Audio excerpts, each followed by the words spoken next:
کشمیر کا سفیر بننا تھا وہ آج کلبھوشن یادو کا وکیل بن چکا. اس سلیکٹڈ عمران کو جانا پڑے. اگر یہ سلیکٹڈ رہے گا تو ہمارا معاشی حالات مزید برائی کی طرف چلا جائے گا. جسے کشمیر کا سفیر بننا تھا وہ کلبھوشن کا وکیل بن گیا. ملک میں لیڈر نہیں کٹ پتلی حکومت کر رہا ہے. سلیکٹڈ کو اب جانا ہوگا. Chairman Peoples party Bilawal Bhutto نے پھر تنقید کے تیر چلا دیے. بولے کٹ پتلی نے معیشت تباہ کر دی. یہ حکومت جتنی دیر رہے گی نقصان بڑھتا ہی جائے گا. آج کے دن الیکشن نہیں سلیکشن ہوا تھا. کورونا نہ ہوتا تو اپوزیشن یوم سیاہ منانے کے لیے سڑکوں پر ہوتی. نئے شریف الدین پیرزادہ کہتے ہیں قانون میں کہیں نہیں لکھا کہ اپوزیشن سے بات کرنی ہوگی.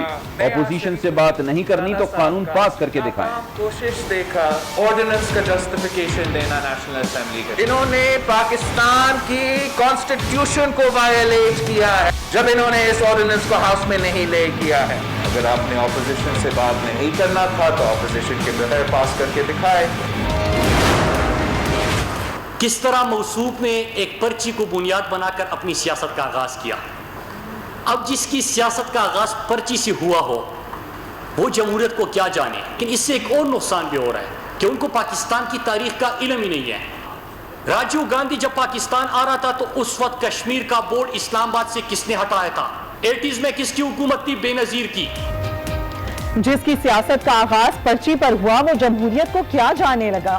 ان کے دور حکومت میں تو عجب کرپشن کی غضب کہانی تھی. مراد سعید کا چیئرمین پیپلز پارٹی کو جواب. کہا عمران خان تو کشمیریوں کے سفیر ہیں. بلاول کو تو پاکستان کی تاریخ کا علم نہیں. بتائیں راجیو گاندھی جب پاکستان آ رہا تھا تو کشمیر کا بورڈ کس نے ہٹایا؟ ریمنڈ ڈیوس کو بھی آپ کی حکومت میں چھوڑا گیا. مراد سعید نے سندھ کی صورتحال بھی بتائی. سیاست کی داستان تصاویر کی زبانی دکھائی.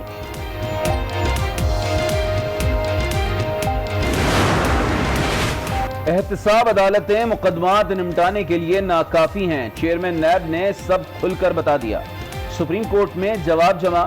کہا کرپشن مقدمات میں تاخیر کی ذمہ دار حکومت ہے. 30 روز میں فیصلہ ممکن نہیں ہے.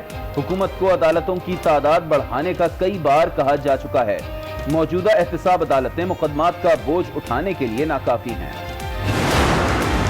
حکومت نیب قوانین میں تبدیلی کے لیے تیار. اپوزیشن کے ساتھ بات چیت کے لیے بھی راضی. وزیر خارجہ شاہ محمود قریشی کہتے ہیں نیب قانون میں ترمیم اور FATF قوانین سے متعلق اپوزیشن کو مسودہ بھیج دیا ہے. پیر کو اجلاس میں مزید بات ہوگی. سوال کیا کہ اپوزیشن کے 10 سالہ دور میں نیب قانون میں تبدیلی کیوں نہیں کی گئی. یہ بھی کہا گرے لسٹ سے نکلنے کے لیے مؤثر قانون سازی کی تیاری کر لی.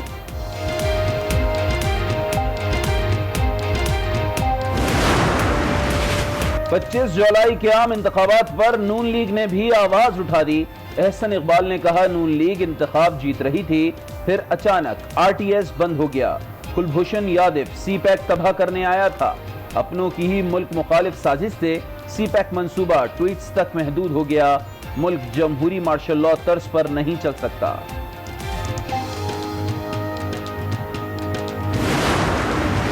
وزیر اعلیٰ سندھ مراد علی شاہ کے لیے نئی مشکل کھڑی ہو گئی. چیئرمین نیب نے DG نیب کو عید کے بعد ریفرنس دائر کرنے کی ہدایت کر دی. نیب کی جانب سے ریفرنس کی تیاری شروع. نیب کے مطابق مراد علی شاہ نے غیر قانونی ٹھیکوں کے خلاف فنڈز جاری کیے. انہیں ملزم نامزد کرنے کی حتمی منظوری چیئرمین نیب دیں گے. شرجیل انعام میمن کو سندھ روشن پروجیکٹ کرپشن کیس کا مرکزی ملزم نامزد کرنے کا فیصلہ بھی کر لیا گیا.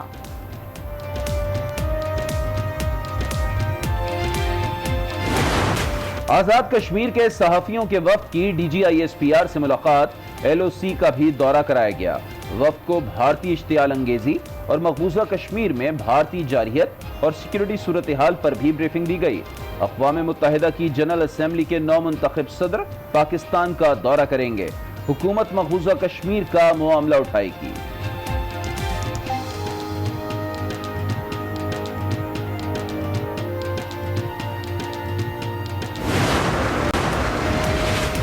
دشمن کی کسی بھی مہم جوئی کا جواب دینے کے لیے شاہین تیار. ایئر چیف مجاہد انور خار نے واضح کر دیا پاک فضائیہ بری اور بحری افواج کے ہمراہ بھرپور انداز میں جواب دینے کے لیے ہمہ وقت تیار ہے. سربراہ پاک فضائیہ نے پی ایف بیس قادری پر جاری آپریشنل مشقوں کا معائنہ بھی کیا. عملے کی آپریشنل تیاریوں اور پیشہ ورانہ صلاحیتوں پر اظہار اطمینان.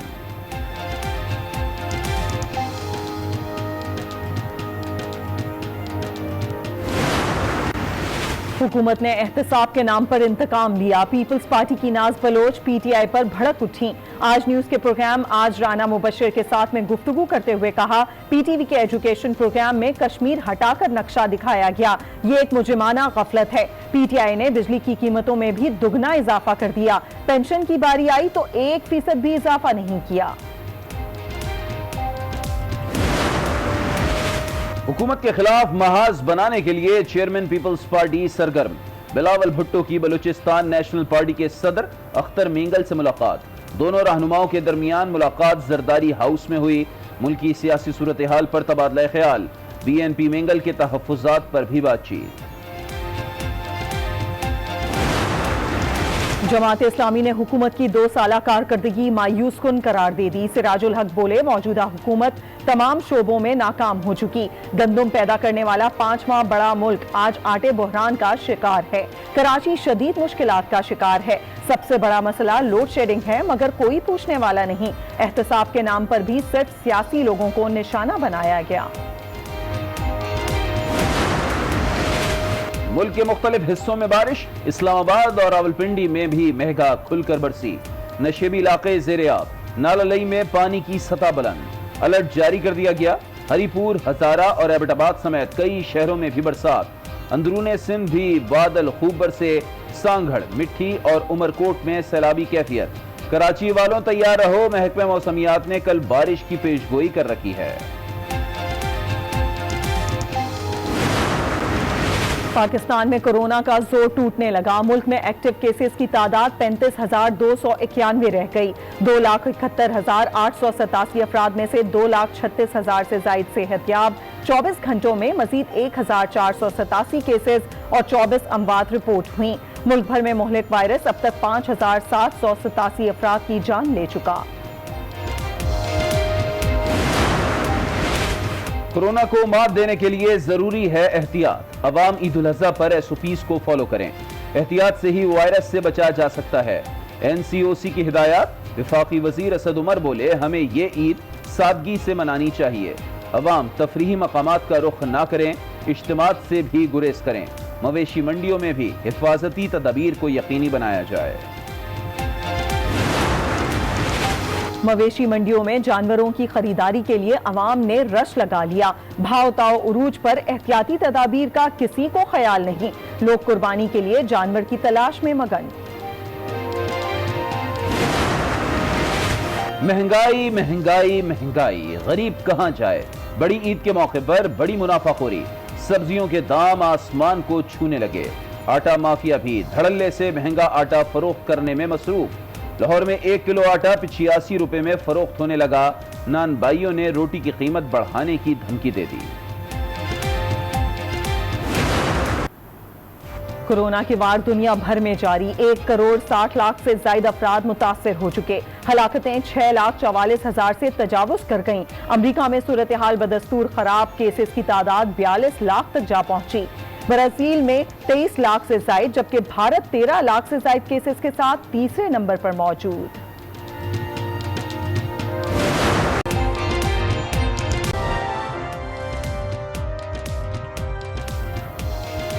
السلام علیکم. آج 9 بجے میں آپ کو خوش آمدید کہتے ہیں. میں ہوں سادیہ غوث اور میں ہوں علی عابد. سب سے پہلے آپ کو بتائیں گے الیکشن 2018 کے 2 سال مکمل ہونے پر chairman Peoples party Bilawal Bhutto Zardari کی حکومت پر تنقید. کہا آج کے دن 25 جولائی کو ہمیں یاد ہے کہ کس طرح انتخابی نتائج لائے گئے. آج کے دن ملک میں الیکشن نہیں بلکہ سلیکشن ہوا تھا. کورونا نہ ہوتا تو آج یوم سیاہ منانے کے لیے سڑکوں پر ہوتے. عمران خان جتنی دیر حکومت میں رہیں گے